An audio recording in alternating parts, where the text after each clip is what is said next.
Hello chess friends and welcome to Jozarov chess channel and welcome to an immortal game that has been played 1995 in the Euwe Memorial in Amsterdam. Welcome to a beautiful gameplay by the legendary Garry Kasparov against Jeroen Piket in a crazy Evans Gambit of the Italian game. And the downside about this game is a little bit that actually Jeroen Piket declined the Evans Gambit, but you see now what happens is when you decline the Evans Gambit against such a great attacker like Garry Kasparov. Jeroen Piket probably thought, okay, I don't want to risk anything. I don't want to play a sharp method against Garry Kasparov with the black pieces. But when you play against Garry, probably you get sharp games anyway. So whatever you do, you're getting probably huge attack. So in my opinion, a very great game. Look at this, what happens when you decline the Evans Gambit against Garry Kasparov. So with the white pieces, Garry opened with move e4. Jeroen Piket's response was e5, knight to f3, knight to c6, bishop to c4, the Italian game, and after bishop to c5, the Gioco Piano, we have now the Evans Gambit with the move b4. This is the way they go, and now Jeroen Piket, as I said, declines the Evans Gambit. From this point on, the game is still about equal, with good chances for black. Black didn't lose anything so far, but it's of course a much more solid way here to proceed without any complications. But Garry Kasparov will complicate things anyway. He first of all plays now the move a4, is trying even in some lines maybe to trap the bishop with a5, bishop to d4, and then c3. Very dangerous to handle, so that's why Jeroen Piket has to handle now the queen side and plays now the move a5, b5 by Garry, knight to d4 here by Jeroen Piket, knight takes d4, bishop to d4, c3, bishop to b6, and now Garry notices of course that Jeroen Piket has a lack of development. He still needs many moves in order to secure the king by castling, and Garry pulls off the beautiful d4, immediately breaking here in the position.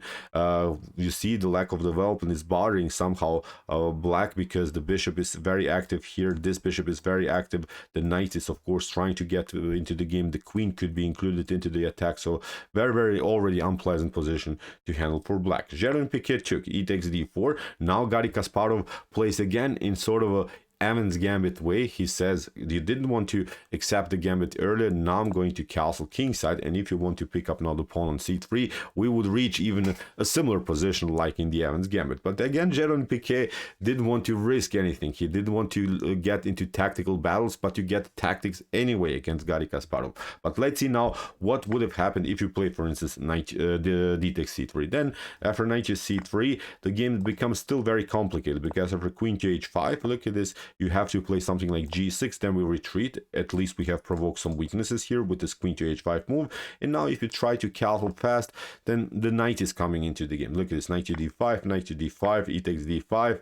You're trying maybe to cover. This is just one line. Of course, white and black don't have to play the game like this, but I wanted to show you how always the piece activity prevails and then simply counting material, because here after rook to e1, queen takes e2, rook to e2, look at this, you're getting destroyed. Bishop to h6 and you can resign. For instance, king to d7 again, bishop to g5 with ideas to play rook to e7. You're trying, I don't know, rook to e8, we take, and again this other rook is coming into the game. So even if you take here with d takes c3, that's the beauty about the Evans Gambit.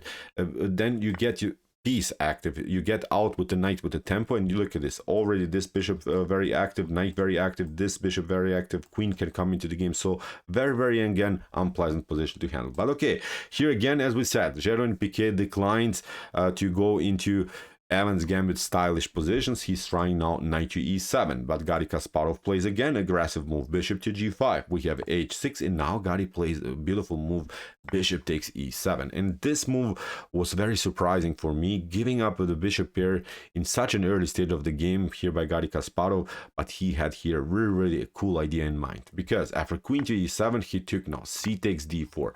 Obviously, you cannot pick up this one because you're getting destroyed on the e file. You didn't castle so far, so that's why after c takes d4, we have now queen to d6.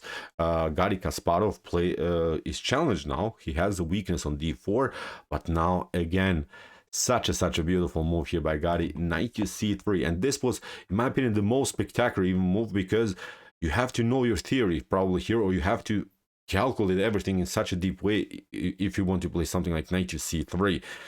Really stunning move, giving up now the pawn on d4. Let's see now options. In the game, bishop to d4 was played by Jeroen Piket. Let's see options if you play queen to d4. After queen to d4, you have now this stunner, knight to d5.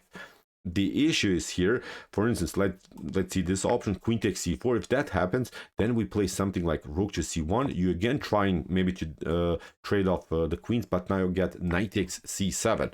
And that's the issue. If you, of course, play bishop takes c7, then the queen is hanging. That's now the tricky part. So let's go back. Instead of this move queen to c4, what you could do maybe is to play kingside castling immediately. But then we play queen takes d4, bishop to d4, and then again attack against the bishop. You're trying maybe to retreat, but then knight to c7 is falling. Or maybe you're trying here to play something like queen to d1. That's the issue. Then of course look at this, rook to d1, you castle, and then after knight to b6, c takes b6, you have this one, rook to d6. The game becomes a little bit more positional. It's not so tactical anymore, but with rook to d6, the bishop on c8 and also the rook on a8 are neutralized, are paralyzed. You'll not get these pieces out of this squares here, because rook to d1 is going to happen and white will simply continue the pressure around the square d7. If something like rook to e8 happens, we can have f3, but there's no way that you're getting this light square bishop out, and also then the rook on a8. Really stunning stuff. Knight to c3, really crazy. If you play here queen to d4, knight to d5, you allow here queen takes c4, and then you play rook to c1. Look at this, no better squares possible. You have to again play queen to d4 and then knight to c7. That was pure beauty here by Garry Kasparov. So after knight to c3, that's why bishop to d4 played by Jeroen Piket.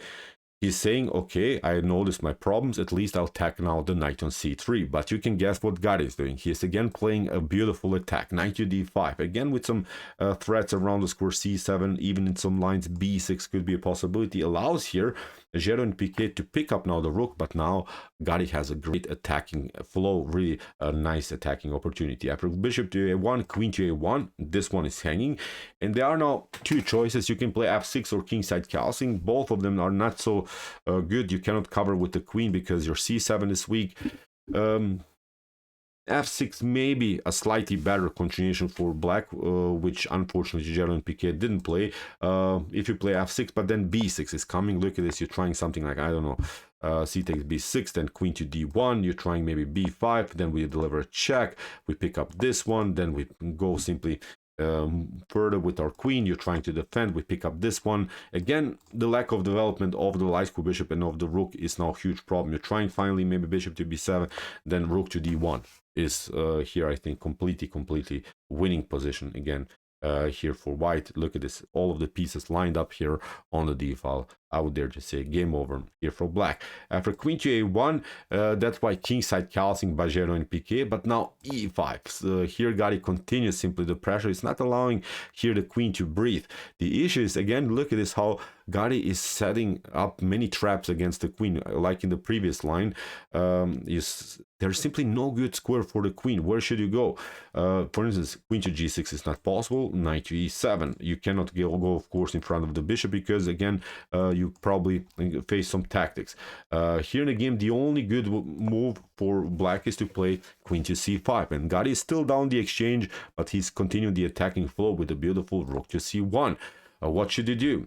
Here in the game, c6 by Jeroen Piket, but now bishop to a2. Again, the queen doesn't have good squares. Look at this. This square is taken. This square is taken. The only way to proceed is maybe somehow hiding your queen there or on a3. If you try here queen to a7, then you have b6. Look at this. Then if you try, I don't know, bishop, queen to a6, then bishop to c4 is winning the game immediately. If you try, for instance, queen to b8, then knight to c7 is again winning the game. We'll at least get the rook here. Again, we have this paralyzed position of the bishop. You don't have to, I think, even pick up the rook here. You don't want to mess up the position. I think the knight on c7 is so powerful that you wouldn't even trade it off for the rook here in this particular position. But after bishop to a2, Jeroen Piket noticed this problem. So if he plays queen to a7, he tried queen to a3. But now the issue is that there are some tactical problems because of bishop takes f7, and of course discovered attacking against the queen and trapping the queen. So that's why knight to b6 by Garry continues the pressure against the rook with the threat of bishop to f7, and that's why d5 had to be played here by Jeroen Piket. Knight takes a8 here by Garry Kasparov, and he got now his rook, and he is now up a whole piece from down the exchange to whole piece up now here by Garry Kasparov with this beautiful attack, with this beautiful tactical sequence. And okay, Jeroen Piket tried to battle, knight to b6, Garry retreats, creates of course some breathing spaces for the king, rook to d8, and now simple takes, b takes c6, b takes c6, and now rook to c3, attacking now the queen, taking out now the pawn, rook to b8, and now knight to d5. Good move here by Garry, simplifying the game, taking out the pawn. We have queen takes a4, and now a good move again by Garry, keeping everything compact, also not be vulnerable on some back rank problems. Rook to c8, perfect move, queen to a3, and after bishop to c4.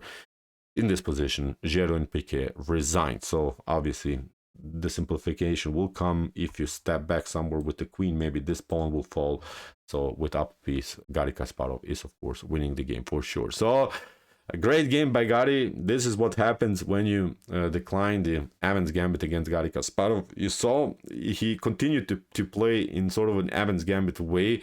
He never allowed here Jeroen Piket to breathe, continue the attacking flow. That was simply pure Garry Kasparov style. I really loved his games because of the style, because of this unique attacking style, always putting you under pressure, always asking some questions. Immortal game again by the legendary beast from Baku. So okay, I hope that you enjoyed this game. I really enjoyed it a lot. If you want to see even more brutal Evans Gambit games, check out our Evans Gambit playlist with some also incredible games played by Stockfish, Alpha Zero, Lila Zero, by the top engines, how they play the Evans Gambit. It's really incredible. If you want to see also some other chance content, here are some playlists, and if you like this content, hit the subscribe button. See you soon with some more videos, and what do we say in the end? Chess is the best, of course.